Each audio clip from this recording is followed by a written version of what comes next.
Kažkam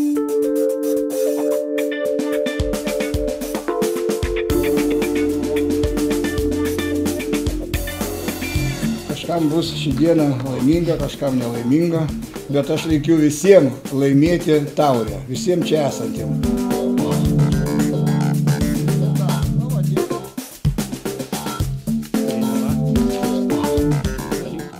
Burtai kaip burtai.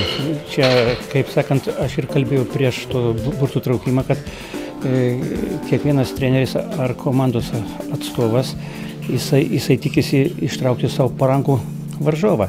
Bet aš negalvočiau, kad ar žaisi aukščiausios lygos komandas su pirmos lygos komanda ir jau rezultatas aiškus. Jo labiau, kad rungtynės tik tai vienerios yra ir aišku, kad atsipalaiduoti nėra kada. Aš kalbu apie A lygos komandos. Aišku, burtai suvedė ir dvi poros yra pirmos lygos komandų, tai aišku, kad jau šios iš tų 4 komandų 2 tikrai nueis toliau. Tai taip, kad gal jos ir turėtų būti patenkintos, kad jom neįsitraukė varžovas A lygos komandos. Šiaip tai aš kaip galvočiau, kad visos komandos yra vertos žaisti ir, kaip sakant, taurės varžybose nebūna silpnų varžovų. Negavom komandų iš pirmo ketvirto, tai, sakyčiau, čia jau burtai vykė. O su Gargždais turime, sakyti, nebaigtų sąskaitų šiais metais. Vis dėlto paskutinės varžybos, čempionato varžybos Gargždam pralaimėjome namie 1-0, tai aš galvočiau, kad komandai bus papildoma motyvacija siekti revanšą prieš Gargždus. Tai tikiuosi, kad užsivedimas ir noras įrodyti, kad esame stipresnė komanda už Gargždus, atsispindės rezultate. Šie taurės burtai galėjo būti ir geresni, tačiau burtai yra burtai. Teiksime taurės varžyboms aukščiausią prioritetą ir bandysime 3 kartą įveikti Šiaulius išvyką.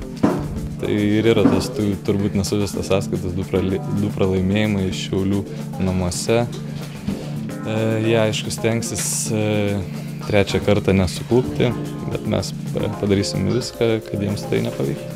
Šiauliai Banga, tokios komandos gan vienodo lygio ir aišku, čia bus tokia principinė dvikova, jo labiau, kad taurės varžybose nėra kada atsilošti.